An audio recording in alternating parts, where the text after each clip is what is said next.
What is up, everybody? Welcome back to the Drites Bro Sports channel. Ethan here once again with another ESPN mock draft. Before we get into this, shout out to Pat's fan on the YouTube comments for requesting to draft at the 11th spot out of 12 teams. That's what we'll be doing in this video. We're at that 11th spot, 12-team full PPR. Before our pick comes up, please like and subscribe to the channel if you find the content entertaining at all. It really would be appreciated supporting a newer channel. That would be awesome. Also, continue to comment, guys, if you want to see me draft from your guys' personal draft spots in your home leagues, or if you just want to see a different kind of draft, like maybe a 10-team or an 8-team or something like that. Feel free to leave those comments. Also, feel free to comment something about what we talk about in this video regarding the players we talk about. I always love seeing other people's opinions about players, and it ultimately is just helpful to have discussions about all kinds of different guys as we come into early August and we are approaching all of our home league redrafts. So, like I said, let's get into this. 11 overall pick, so we'll be picking at that turn. My philosophy kind of when it comes to this pick in the late rounds, I have put a video of a mock on the channel where we drafted 12 out of 12. It's very similar to that. Always take a peek at running backs. If you love Jahmyr Gibbs or maybe Bijan Robinson or somehow Breece Hall falls to you, go ahead and take those guys. Other than that, I'm not a huge person. Like, I don't love drafting a Jonathan Taylor or Saquon Barkley in the first round. If you absolutely love them, this is a spot that you could reach for them if you're worried about the people at the turn, at the 12 overall, taking your guys. So if you really like securing one of those running backs, do it. I personally don't mind waiting to see if one of them falls to me in the second round, early second round, and taking them there. Or just, I also like prioritizing receivers if someone's there that I like. For example, A.J. Brown or Garrett Wilson. I would be very happy if I got A.J. Brown here. That is a guy, I think it goes A.J. Brown, and then I'd take Garrett Wilson, and then Puka. That'd be my kind of rankings. Perfect. Puka goes. Let's secure A.J. Brown. That works perfectly. And then we'll look to see if Jonathan Taylor falls. He does. Jahmyr Gibbs goes right before him. We're taking Jonathan Taylor. Let's balance it out. I also, if Jonathan Taylor isn't there, I wouldn't blame anyone for just going wide receiver, get Garrett Wilson and A.J. Brown. That's something I would have considered as well. So while we're waiting for our next pick, let's talk about those running backs. It's very interesting, in my opinion, to see where those early round running backs are going. I like Breece Hall. I understand him being a first-round pick. I still do like guys like Bijan Robinson and Jahmyr Gibbs. I just think with those guys, I would almost rather have a Saquon Barkley or Jonathan Taylor over them because when it comes down to it in their offenses in this year, their ceiling is so capped because we know they're sharing carries and their teams like the guys behind them. For example, in Bijan Robinson's case on the Atlanta Falcons, that team likes Tyler Algier. They just recently came out and expressed how they want to continue to use him. We saw it last year. We know what's going to happen. Bijan Robinson's ceiling is capped because they're going to continue to use Tyler Algier in some sort of somewhat of a significant way at least. He's probably going to vulture goal line carries. He's going to get some of the early down usage every now and then. Bijan Robinson's ceiling is capped because of that. And that's why I usually am not taking Bijan Robinson in the first round. Now, if you love Bijan Robinson and you want to build your team with a running back in the first round, I get it. It's still not a bad pick. I just pivot to more receivers. Same thing with Jahmyr Gibbs in Detroit. They like David Montgomery. We saw all year last year. The only reason why Jahmyr Gibbs started to kind of pop off last year is because David Montgomery got hurt. Now, yes, David Montgomery came back. They continue to use Jahmyr Gibbs in a better role, you could say. He did get more chances in the red zone. But even then, his ceiling is still capped because of David Montgomery. Those two guys are going to be guys that need an injury to the people that are to their RB2s in their offense, and Tyler Algier and David Montgomery, for them to have that high ceiling upside. And in the first 2, 3, 4 rounds even, I'm drafting guys that have that high upside that could be league winners. And the only way it works out for those running backs is if their counterparts get injured and they get the 75-80% workload instead of the 60% snap share that they're probably going to see this season. I like staying away from them just because I don't see the high ceiling. Now, they're still great players. They're still going to be good in fantasy. Take them if you really love them. I don't. So I pivot usually. And then we're approaching our next pick here very quickly. Same exact thing for Devon Achane. Now, with Devon Achane, he goes like at the turn of this 2-3 turn. It's the same thing, though. Raheem Mostert's there. Without an injury to Raheem Mostert, Devon Achane's ceiling is capped. I will say, though, I'm trying not to close the door completely on Devon Achane because, in my main redraft league, he's probably going to be sitting right there for me if I wanted to pick him at the turn. I still don't love it as of right now, but I don't want to come to that point in our mock drafting season and we get to all of our drafts and then I'm talking about my fantasy team and you guys see me with Devon Achane on my team, although I've been talking crap about him all mock draft season so far. So, yeah, so just keep that in mind. I'll continue to talk about it here in a second, but let's pick. So I'm absolutely looking at receivers and running backs here. I don't want to take Kenneth Walker yet. Let's go with Brandon Ayuk. He's a guy I haven't got a lot of. It's not a guy I feel incredible about, but a guy that I feel good about still. Yeah, see how crazy these running backs go. Like, Kenneth Walker's there if I wanted him. I just don't feel like that upside's there either. I could go with a quarterback. You know what? Let's do this. Let's get a stack. It might be a tiny bit early. 4th round, Jalen Hurts. Let's get them stacked with A.J. Brown. I think that's kind of fun. I was probably going to end up going tight end or receiver if I didn't go with Jalen Hurts. There's a lot of good receivers still on the board. And obviously some good tight ends. I think it's fine that we pass on because I think there's still going to be guys that we like in the next turn. But yeah, to finish our statement on Devon Achane, I'm leaving the door open to him a little bit. I think a lot of people online and people I talk to and all these other fantasy people on YouTube who like Devon Achane are trying to convince me, to stay open to him, and I'm staying open to him. I just don't see the path to a league-winning running back if Raheem Mostert's healthy most of the season. So when I'm picking a guy there, I'd rather pick a guy instead of Achane as of right now. I'd rather pick someone like Alvin Kamara, who probably won't be sharing very many carries in his offense. Rachaad White, who probably won't be sharing very many carries in his offense. Or maybe even a Josh Jacobs is another guy that I'm higher on than maybe a Devon Achane. Now, on ESPN, as of right now, it would say that you would be reaching for guys at that point if you're drafting earlier in the rounds. But, for example, if Devon Achane was there at that turn where I just picked Brandon Ayuk and Hurts, I would have considered him there. I would rather take a Devon Achane in the late 3rd, early 4th round. I think that's way better value. So if he's there in your redraft league, instead of picking Ayuk, maybe go with Devon Achane as your second RB. I think that's cool. But I do like the stack with Jalen Hurts, something that I don't get a lot of. I'm pretty sure I shouted out Pats fan at the beginning of this video. I apologize if I don't, but I wanted to bring up Pats fan. Pats fan, if you're seeing this, I'm assuming you're a Patriots fan, and I wanted to say I am sorry. Not that, I'm a Denver Broncos fan. I know what you're feeling right now. The Broncos have been bad since Peyton Manning left, and there's not a lot of, light at the end of the tunnel, in my opinion, right now. And I do kind of believe that's where the Patriots are right now. Tom Brady's been gone for a few years, and Bill Belichick just left. I think you guys may be in the same boat as us, so I know how you're feeling. We'll see what the season and how Drake May ends up turning out, but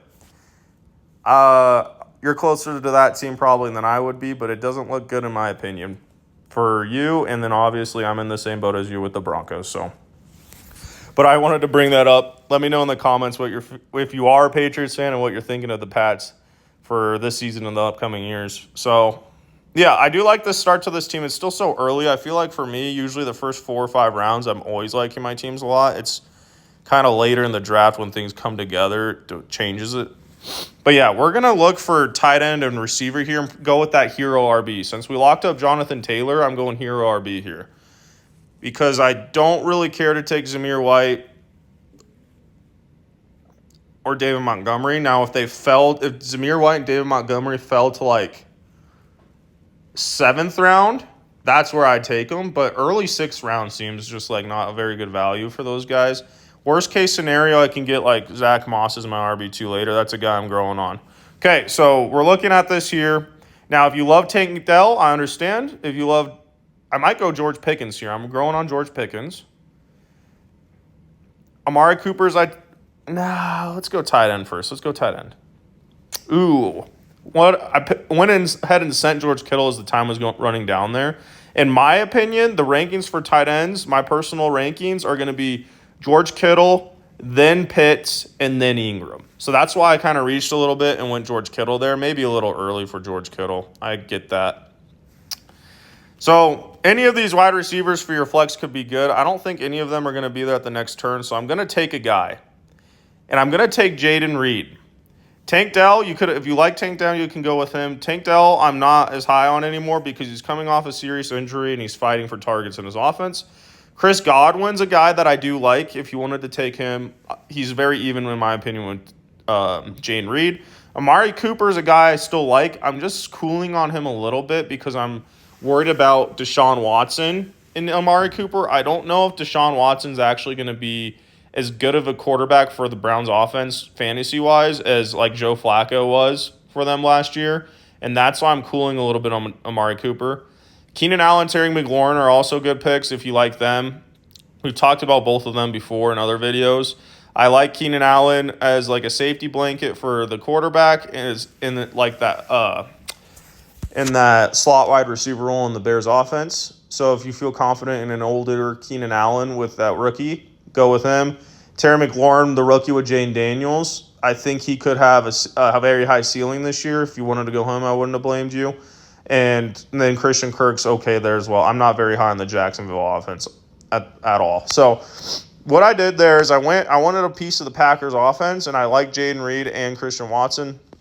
Maybe could have gone with like one of those other guys and got Christian Watson at the next pick.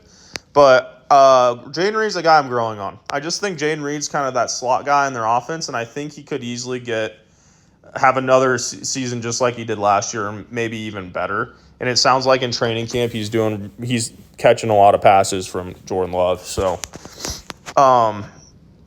it was like that zone for receivers that I would have liked any of those guys as my flex. Maybe you try to wait on it, and you could have taken a running back, but I also hated all the running backs there, so I wasn't interested in doing that. So, team's still looking good. We're looking for this RB2 here, and it's a possibility I take 2 running backs. However, we're going to keep an eye on these receivers as the auto picks are coming in. I mean, if you can get Rashee Rice at the end of the 7th round, you're doing that automatically. Don't even think about it. I don't care what your team looks like. It's such a great value. Rashee Rice is a guy that's rising a lot. We're taking him. I don't think in most leagues this is going to happen because of how much he's rising lately, but I'm taking Rashee Rice here as my wide receiver 4. I think the ceiling with having a guy like that on your bench is very nice. Let's go Zach Moss as our RB2. Is a guy that I'm liking to target as my RB2 when I make hero RB builds. So we've talked a lot about the Chiefs receivers in other videos. Kind of quick. I want to do it kind of quickly here. Rashee Rice is a guy that's rising with training camp news and stuff. It seems like he's not going to be suspended. Rashee Rice, in my opinion, is easily the number 1 wide receiver. Now Travis Kelce's there, but the wide receiver is Rashee Rice. I think if he plays all season, he's going to be possibly a league winner. Now, if he falls to you at the end of the 7th round, or honestly middle of the 7th round, still a good value. Even anywhere in the 7th round, I think is a good value for Rashee Rice. You take that value. However, if people are starting to draft him in like the 5th round or like the beginning of a 6th round, then just wait and take Marquise Brown or Xavier Worthy later. That's my philosophy with those kind of guys. So, yeah, this team feels good. Definitely some guys I don't normally get, like a Brandon Ayuk. Let's go back to him.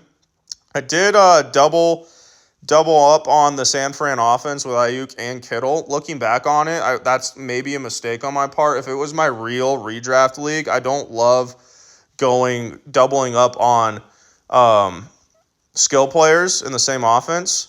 With that being said, if you're going to do it, make it be from a projected high octane offense like the the 49ers offense is supposed to be. So it worked out just fine because we got him from a high projected offense in the 49ers, but usually maybe instead of going Kittle, I should have gone Pitts, for example. So that's something I maybe would have changed. It worked out fine because we got guys from the 49ers offense, but keep that in mind when you're drafting in your home leagues, or maybe you're not like me and you don't care at all about that and you're fine with getting guys from the same offense. Like, I just personally don't love it unless I'm stacking it with a quarterback. Like the Hurts and Brown thing, I love that. When it comes to skill positions, I don't love getting multiple from the same offense. So regardless, it worked out because it's the 49ers. We're going to move on. We're approaching our next pick. I'm targeting a bench running back here. We need to try to balance it out a little bit on the bench. Trey Benson's there. I'll go him. If not, we'll take a peek at the wide receivers. Xavier Worthy's still there. See, Xavier Worthy at the end of the 9th round, early 10th round, that's also great value when you're talking about the Chiefs offense. Now, we're not going to be taking him because we have Rashee Rice, but that's just an example of kind of like how your draft could look.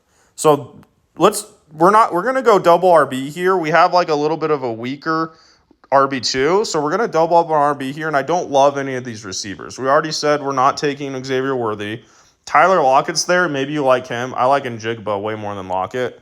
And then behind that, all of these other wide receivers are very like mid. I'd rather just wait for a while and get a Donnie Mitchell, Wicks, Dotson, Palmer, Polk, those guys later. So let's just get two RBs we like. We like Zach Charbonnet. We'll take Zach Charbonnet. And then we're going to hope Ford's there. Nick Chubb goes before Ford. Don't get that. We're going to take Ford. Now, Nick Chubb and Ford. Obviously, Nick Chubb's great. He had a very kind of horrific knee injury last season. I would be shocked if he comes back before like the end of October. Now, the thing with him is even if he does come back, I highly doubt he's going to be the same guy anymore. Coming from a Broncos fan who saw Javonte Williams a couple years ago have a bad knee injury, the year after his knee injury, Javonte Williams came back, and he was a shell of himself. All last season, he was a shell of himself. He wasn't the same player. I would not be surprised at all if we see the same kind of thing with Nick Chubb. Jerome Ford he's going to be the starter at the beginning of the season. He's going to be taking all the check down passes. He'll be the starting running back. He'll probably get some goal line carries. They have Deontay Foreman in there for that. However, we just saw the other day Deontay Foreman have an injury in training camp. Seems like he's fine, thankfully for him. But I'm not really scared of Deontay Foreman when it comes to Jerome Ford's fantasy value. When it comes down to it, Jerome Ford on your bench, when you're trying to support maybe a slightly weaker RB2, that's a great play. Great play. So we're probably going to go one more running back here, and then we'll just finish out with a bunch of receivers. So I'm going to get, before anyone snipes me on them, we're going to get Rico Dowdle, and then we're going to come over to receivers, and we're just going to take some higher upside kind of guys. We don't mind Jacoby Myers. Like I said, there's guys down here I'd rather take, but let's just take some of these guys up here because we don't take them all the time, and a Curtis Samuel. Curtis Samuel with the Buffalo Bills, he's getting some hype out of training camp early. It sounds like they're going to use him in a gadget role and not be afraid to give him touches. For example, it sounds like he's going to maybe get some like touches out of the backfield. He's going to be lined up in the slot. He can line up all over the place, use him in motion. In the Bills offense, he's going to get touches, and that seems like a high upside play. So if you like Curtis Samuel and you want a part of the Buffalo offense late in the draft, take Curtis Samuel. So turn again. Let's get Jahan Dotson, part of the Washington Commanders offense with Jane Daniels. You never know. If Jane Daniels is going to be awesome this year, then that offense is going to be very valuable for fantasy. So if you believe in Jane Daniels, which I think he's probably going to be good, then take a guy like Jahan Dotson. And we'll go Josh Palmer late. I can't believe how low Josh Palmer's still ranked after all of the terrible news about Quentin Johnson. Josh Palmer, if he's going to stay down there, take him with your last pick of the draft all day, every day. It seems like there's a chance that in some leagues on ESPN, he's like not even being drafted, which is insanity to me. So Josh Palmer finishes out our bench. I really do love the bench. The bench is one of my favorites I've drafted. Like I've said multiple times in previous videos, when you go into your drafts, just have a list of players you like to target late and just target those guys. And if, just cross them off on your list as you go. That's what I do. I talk a lot about the guys we had on the bench in other videos. If you guys have specific questions, feel free to leave them in the comments and I'll respond to you about these guys. But I'm not going to overly talk about them when we do our rankings. I also think you guys probably find it easier to watch videos that aren't quite as long. So I may start shortening them a few minutes just by not like going too much in depth into the bench, because I've already talked so much about all of these guys in previous videos. And then we also talked about like a Rashee Rice in the middle of this one. So let's rank the team though as we end here. I really like this team, so we're going to just get into it. Ranking it out of 10, let's talk about our starters, and then we'll very, very briefly touch on the bench. So Jalen Hurts and A.J. Brown stack. Awesome start to your draft. Now, if you don't like the Eagles' offense this year, you don't like Jalen Hurts, maybe don't get that stack.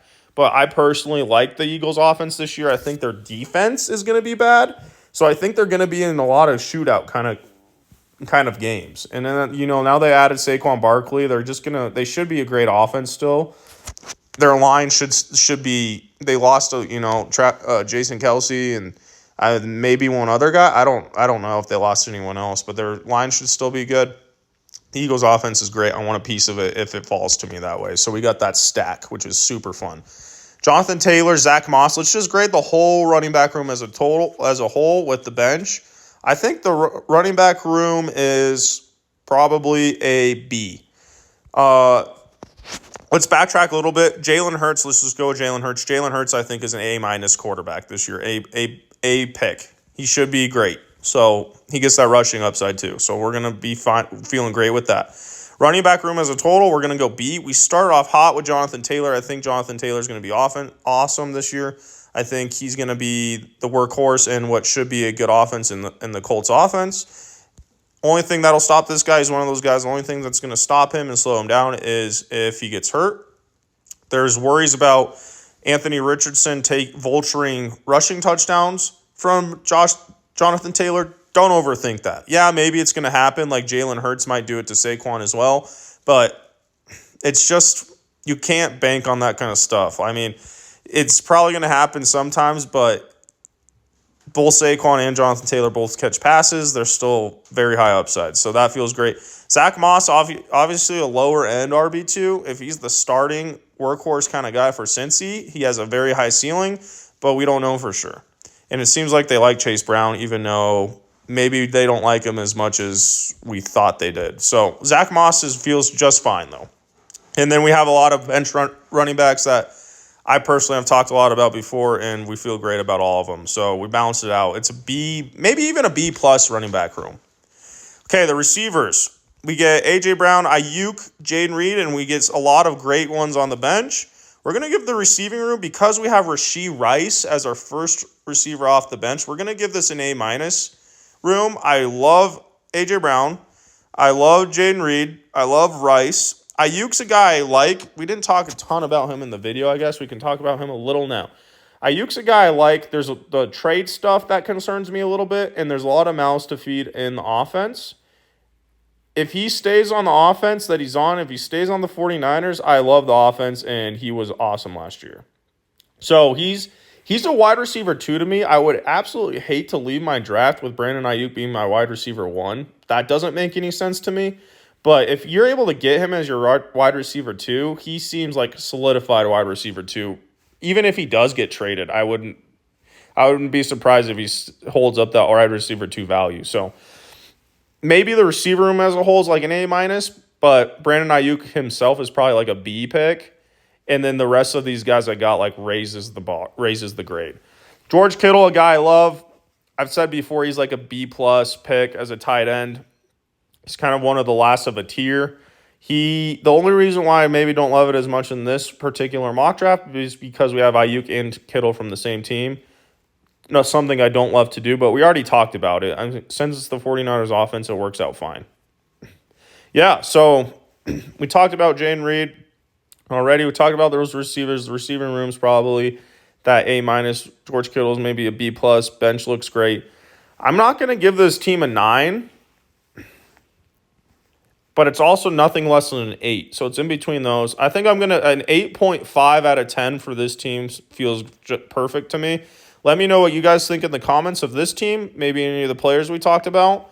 Pats fan, I hope this video helped. I hope you enjoyed it. Please, guys, like and subscribe on the channel. We're going to continue to get more and more mocks out through August. Maybe do something kind of cool with our home redraft league. At the very least, I'll probably show you guys a quick video of my team at the end of August, beginning of September, and let you guys kind of see what your thoughts are on it.